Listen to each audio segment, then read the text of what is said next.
আসসালামু আলাইকুম ওয়া রাহমাতুল্লাহি ওয়া বারাকাতুহু।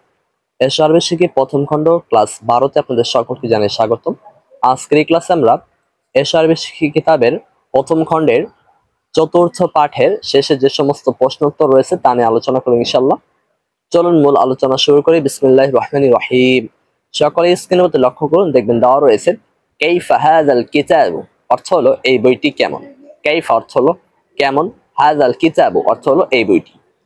উত্তর হলো হাযাল কিতাবু মুফিদুন, এই বইটি উপকারী। হাযাল কিতাবু অর্থ হলো এই বইটি, মুফিদুন অর্থ হলো উপকারী। আপনি ইচ্ছা করলে এই প্রশ্নের উত্তরটা এভাবেও দিতে পারেন যে ওয়া মুফিদুন, তা উপকারী।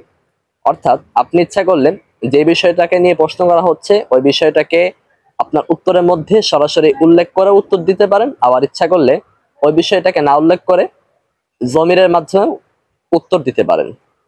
এখানে কিতাব যেহেতু মুজাক্কার, এই কারণে মুজাক্কারের জমির তথা হুয়া এনে উত্তর দেওয়া হয়েছে, অর্থাৎ হুয়া মুফিদুন, তা উপকারী।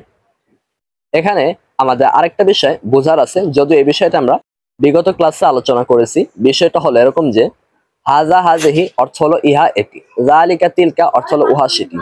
এগুলো হলো ইসমুল ইশারার আসল অর্থ।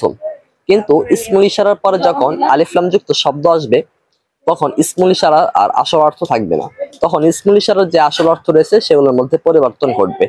হাজা হাজিহির পরে যদি আলিফ লাম যুক্ত শব্দ আসে তাহলে এমন অবস্থায় হাজা হাজির অর্থ উঠবে এই, আর যালিকা তিলকার পরে যদি আলিফ লাম যুক্ত শব্দ আসে তাহলে এমন অবস্থায় যালিকা তিলকার অনুবাদ উঠবে ওই।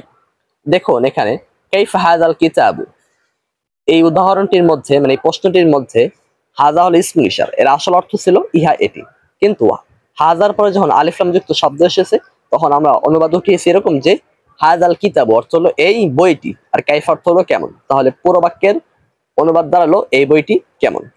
এরপরে দেখুন নিচে লেখা রয়েছে কাইফা তিলকা সাআতু, অর্থ হলো ওই ঘড়িটি কেমন। কাইফা অর্থ হলো কেমন, তিলকা সাআতু অর্থ হলো ওই ঘড়িটি। এখানে তিলকার পরে আলিফ লাম যুক্ত শব্দ আসায় এখানে আমরা উহা সেটি এই দুইটি অনুবাদের মধ্যে না এনে অনুবাদ করেছি আমরা ওই দ্বারা, কারণ আমরা বলেছিলাম তিলকা এবং যালিকা এই দুইটির পরে যদি আলিফ লাম যুক্ত শব্দ আসে তাহলে অনুবাদ হয় ওই দ্বারা। আশা করি বিষয়টা স্পষ্ট হয়েছে। দেখুন উত্তর দেওয়া হচ্ছে তিলকা সাআতু জাদিদাতুন, অর্থ হলো ওই ঘড়িটি নতুন। আমি বলেছিলাম যে প্রশ্নে মানে এ জাতীয় প্রশ্নের উত্তর আপনি দুই ভাবে দিতে পারেন। এক নম্বর হলো প্রশ্নের যেই বিষয়টা উল্লেখ করা হয়েছে, মানে প্রশ্নের মধ্যে যেই বিষয়টা উল্লেখ করা হয়েছে ওই বিষয়টাকে আপনি আপনার উত্তরের মধ্যে নিয়ে এসে উত্তর দিতে পারেন, আবার ওই বিষয়টাকে না এনে জমিরের মাধ্যমে উত্তর দিতে পারেন।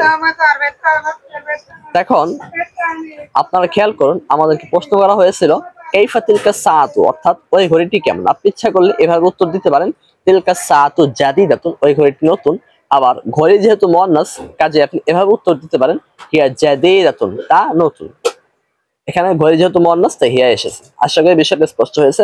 এরপর দেখুন লেখা রয়েছে কাইফা যালিকা তিলমিজু, অর্থ হলো ওই ছাত্রটি কেমন। কাইফা অর্থ হলো কেমন, যালিকা তিলমিজু অর্থ হলো ওই ছাত্রটি। যালিকা অর্থ হলো ওই, আর তিলমিজু অর্থ হলো ছাত্রটি।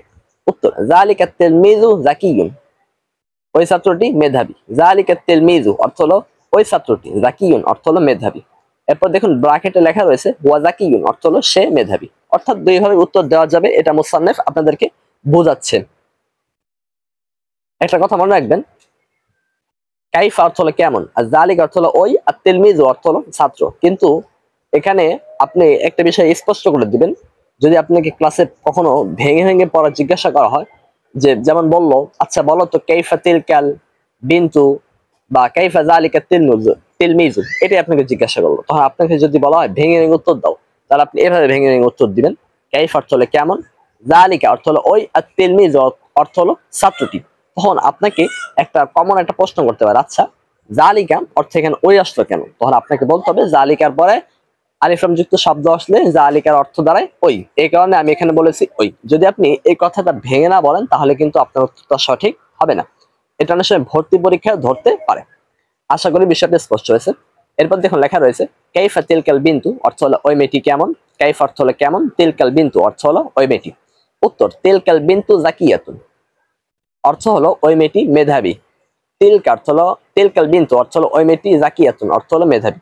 এরপর ব্র্যাকেটে লেখা রয়েছে হিয়া জাকিয়াতুন, অর্থ হলো সে মেধাবী। এরপর রয়েছে হাল হাযিল হাকিবাতু জামিলাতুন, অর্থ হলো এই ব্যক্তিকে সুন্দর। উত্তর নাম হাযা হাকিবাতু জামিলাতুন, হ্যাঁ এই ব্যক্তি সুন্দর। এখানে একটা বিষয় খেয়াল করুন, হাল অর্থ হলো কি, হাযিল হাকিবাতু অর্থ হলো এই ব্যক্তি কি। হাল মানে কি আর হাযিল হাকিবাতু অর্থ হলো এই ব্যক্তি। তাহলে হাল হাযিল হাকিবাতু অর্থ হলো এই ব্যক্তি কি জামিলাতুন সুন্দর। উত্তর দেওয়া হচ্ছে নাম, হ্যাঁ হাযিল হাকিবাতু জামিলাতুন এই ব্যক্তি সুন্দর। আবার ইচ্ছা করলে আপনি এটাকে এভাবে উত্তর দিতে পারেন, নাম হ্যাঁ হিয়া জামিলাতুন তা সুন্দর, হাকিবাতুন এটা যেহেতু মুয়ান্নাস তাই এখানে মুয়ান্নাসের জমির আনা হয়েছে। এরপর দেখুন লেখা রয়েছে হাল তিলকা সাআতু জাদিদাতুন, অর্থ হলো ওই ঘড়িটি কি নতুন। হাল অর্থ হলো কি, তিলকা সাআতু অর্থ হলো ওই ঘড়িটি, হাল তিলকা সাআতু অর্থ হলো ওই ঘড়িটি কি, জাদিদাতুন অর্থ হলো নতুন। পুরো বাক্যের অনুবাদ দাঁড়ালো এই যে ওই ঘড়িটি কি নতুন। একটা বিষয় মনে রাখবেন, আমরা যখন প্রশ্নযুক্ত মানে প্রশ্নোত্তরের বাক্যগুলো পড়বো তখন আমাদেরকে প্রশ্নগুলোর অনুবাদ প্রশ্নের স্টাইলই করতে হবে। অর্থাৎ আপনাকে অনুবাদটা এভাবে করতে হবে, হাল তিলকা সাআতু জাদিদাতুন ওই ঘড়িটি কি নতুন। আর আপনি যদি অনুবাদ এরকম করেন যে ওই ঘড়িটি কি নতুন, তাহলে যে আপনার কথা শুনতেছে সে কিন্তু বুঝতে পারবে না যে আপনি প্রশ্ন করতেছেন নাকি তাকে কোনো বিষয়ে সংবাদ দিচ্ছেন। এ কারণে যে বাক্য যেরকম ওই স্টাইলে আপনাকে অনুবাদ করতে হবে। প্রশ্নের বাক্য আপনাকে প্রশ্নের ধরন অনুযায়ী অনুবাদ করতে হবে যাতে করে শ্রোতা আপনার কথা বুঝতে পারে। এগুলো আপনার আরবি চর্চার ক্ষেত্রে খুবই গুরুত্বপূর্ণ বিষয়। এরপর দেখুন লেখা রয়েছে লা তিলকা সাআতু কদিমাতুন, লা অর্থ হলো না, তিলকা সাআতু অর্থ হলো ওই ঘড়িটি, কদিমাতুন অর্থ হলো পুরাতন।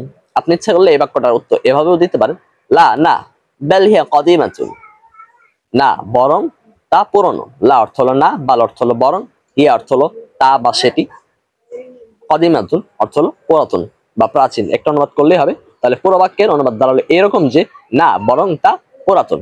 এখন আপনার মনে একটা প্রশ্ন আসতে পারে, আচ্ছা লা তিলকা সাআতু কদিমাতুন এখানে কি আমি ইচ্ছা করলে বাল যুক্ত করে এই বাক্যটার অনুবাদ মানে লার সাথে বাল যুক্ত করে কি আমি বাক্যটাকে বলতে পারি? অর্থাৎ এরকম লা বাল তিলকা সাআতু কদিমাতুন এরকম কি বলা শুদ্ধ হবে বা ঠিক হবে? উত্তর হলো হ্যাঁ, আপনি এটা বলতে পারেন। তবে আপনার আরবি ভাষায় দুইটা নিয়মই রয়েছে। যদি আপনাকে কোনো প্রশ্ন করা হয় আর প্রশ্নের যে সম্বন্ধে আপনাকে প্রশ্নের যে সম্বন্ধে আপনাকে জিজ্ঞাসা করা হয়েছে প্রশ্নের মধ্যে ওই বিষয়টা যদি আপনার কাছে নেতিবাচক মনে হয়, অর্থাৎ মানে আপনাকে জিজ্ঞাসা করেছে তুমি কি চোর, আপনি বললেন না আমি চোর না, আমি একজন সত্যবাদী মানুষ, তাহলে এই জাতীয় প্রশ্নের ক্ষেত্রে আপনি লার সাথে বাল আনতে পারেন, আবার বাল ছাড়াও আনতে পারেন। এই কারণে মুসান্নিফ প্রথম বাক্যে লার সাথে বাল আনেননি, দ্বিতীয় বাক্যে লার সাথে বাল এনেছেন। তবে অনেকে একটা ভুল ধারণা করে যে লার সাথে বাল তখনই আসবে যখন জমির দ্বারা উত্তর দিতে হবে। আসলে এটা একটা সঠিক ধারণা নয়, বরং এটা একটা ভুল ধারণা। আশা করি বিষয়টা স্পষ্ট হয়েছে। তাহলে আমরা বুঝতে পারলাম লা বাল তিলকা সাআতু কদিমাতুন এভাবে বলা যাবে, আবার লা তিলকা সাআতু কদিমাতুন এভাবে বলা যাবে, আবার লা বাল হিয়া কদিমাতুন এখানে বালকে আপনি উঠিয়েও বলতে পারবেন, লা হিয়া কদিমাতুন না তা পুরাতন। তবে সবচেয়ে ভালো হলো বাল দ্বারা ব্যবহার করা। তবে দুইটা ব্যবহারই আরবি ভাষায় পাওয়া যায়। আশা করি বিষয়টা একেবারে স্পষ্ট হয়েছে। এরপর দেখুন লেখা রয়েছে হাল তিলকাল বিনতু জাকিয়াতুন অর্থ হলো ওই মেয়েটি কি মেধাবী। হাল অর্থ হলো কি, তিলকাল বিনতু অর্থ হলো ওই মেয়েটি, জাকিয়াতুন অর্থ হলো মেধাবী। নাম উত্তর দিচ্ছে নাম হ্যাঁ হিয়া জাকিয়াতুন, হ্যাঁ সে মেধাবী। একটা কথা মনে রাখবেন, আপনাকে যে বিষয়ে প্রশ্ন করা হচ্ছে ওই বিষয়টা যদি সঠিক হয় তাহলে অবশ্যই আপনাকে সেখানে নাম দ্বারা উত্তর দিতে হবে। যেমন ভুল হলে আমরা লা দ্বারা উত্তর দিই, তদ্রুপ সঠিক হলে নাম দ্বারা উত্তর দিতে হবে। আর বালটা ব্যবহার করাটা আপনার ইচ্ছাধিকার রয়েছে, আপনি ইচ্ছা করলেও ব্যবহার করতে পারেন, আবার না চাইলেও সেটাতে কোনো আপনাকে বাধা দেওয়ার মতো কারো ক্ষমতা নেই। তবে সবচেয়ে ভালো হলো বাল দ্বারা ব্যবহার করা। আশা করি বিষয়টা স্পষ্ট হয়েছে। আমরা যেটা বলতেছিলাম হাল তিলকাল বিনতু জাকিয়াতুন এই জাতীয় প্রশ্নের উত্তরটা যেহেতু সঠিক মানে হা হবে, এই কারণে আমাদেরকে এখানে নাম আনতে হবে। হাল তিলকাল বিনতু জাকিয়াতুন অর্থ হলো ওই মেয়েটি কি মেধাবী, নাম হা হিয়া জাকিয়াতুন, হা সে মেধাবী। এরপর দেখুন লেখা রয়েছে মান হাযা রাজুলু, মান অর্থ হলো কে, হাযা রাজুলু অর্থ হলো এই লোকটি কি। উত্তর দিচ্ছে ওয়া মাহমুদুন সে মাহমুদ, ওয়া তাজিরুন কাবীরুন সে একজন বড় ব্যবসায়ী, ওয়া অর্থ হলো সে, তাজিরুন কাবীরুন অর্থ হলো একজন বড় ব্যবসায়ী। দেখুন এখানে মাহমুদ যেহেতু মুযাক্কার তাই এখানে জমির আনা হয়েছে হুয়া। এরপর দেখুন লেখা রয়েছে মান হাযিহিল মারআতু অর্থ হলো এই মহিলাটি কে। একটা কথা মনে রাখবেন, আমরা বিগত ক্লাসে বলেছিলাম মানে এই ক্লাসের পূর্বে ক্লাসে আমরা বলেছিলাম যে ওইখানে হালকা টাচ দিয়েছিলাম, একেবারে বিস্তারিত বলেছিলাম আপনার আমরা এখন যে 12 নম্বর ক্লাস করতেছি এর পূর্বের ক্লাসগুলোতে, অর্থাৎ 10 নম্বর ক্লাসে আমরা একেবারে বিস্তারিত আর 11 নম্বর ক্লাসে হালকা একটু টাচ দিয়ে গিয়েছিলাম। আশা করি আপনার 10 নম্বর ভিডিওটি দেখলে বুঝতে পারবেন এখানে কি আলোচনা রয়েছে, তারপর আমি আপনাদের সুবিধার্থে আরো একবার আলোচনাটা একটু রিপিট করতেছি। আলোচনাটা হলো এরকম যে ইমরাতুন শব্দের শুরুতে যদি আলিফ লাম যুক্ত শব্দ আসে তাহলে ইমরাতুন শব্দটি আর ইমরাতুন থাকে না, তখন উচ্চারণ হবে এরকম আল মারআতু। ইমরাতুন শব্দের পূর্বে যদি আলিফ লাম যুক্ত হয় তাহলে উচ্চারণ হবে আল মারআতু। এখানে দেখুন মান হাযিহিল মারআতু, এখানে ইমরাতুন শব্দের পূর্বে আলিফ লাম যুক্ত হয়েছে, এই কারণে আমরা উচ্চারণ করেছি মান হাযিহিল মারআতু, অর্থ হলো এই মহিলাটি কে। মান অর্থ হলো কে, হাযিহিল মারআতু অর্থ হলো এই মহিলাটি, হাযিহি অর্থ হলো এই, আল মারআতু অর্থ হলো মহিলাটি। এরপর দেখুন লেখা রয়েছে হিয়া খাদিজাতু, অর্থ হলো সে খাদিজা।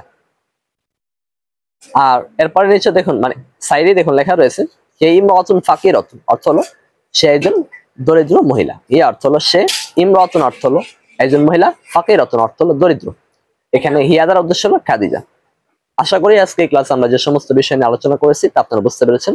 আমি আপনাদের সুবিধার্থে লাস্টের বাক্যের এবারটা আবার বলতেছি, মানে হাযিহিল মারআতু অর্থ হলো এই মহিলাটি কি। উত্তর হিয়া খাদিজাতু, সে খাদিজা। হিয়া ইমরাতুন ফাকিরাতুন, এই উচ্চারণটা কিন্তু ভুল। হিয়া ইমরাতুন ফাকিরাতুন এভাবে বলা যাবে না, সঠিক উচ্চারণ হলো হিয়া ইমরাতুন ফাকিরাতুন, সে একজন দরিদ্র মহিলা। কারণ আমরা আগে থেকেই জানি ইমরাতুন শব্দের পূর্বে যদি কোনো শব্দ আসে তাহলে আলিফটি শুধুমাত্র লেখায় আসবে, উচ্চারণে আসবে না।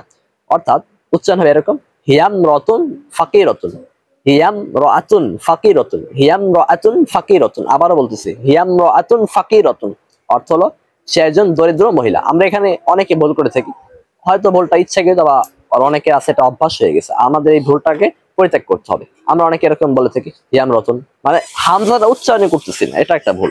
আবার অনেকে এরকম বলে থাকি হিয়া ইম রতন ফাকিরাতুন, এটা আরো ভুল।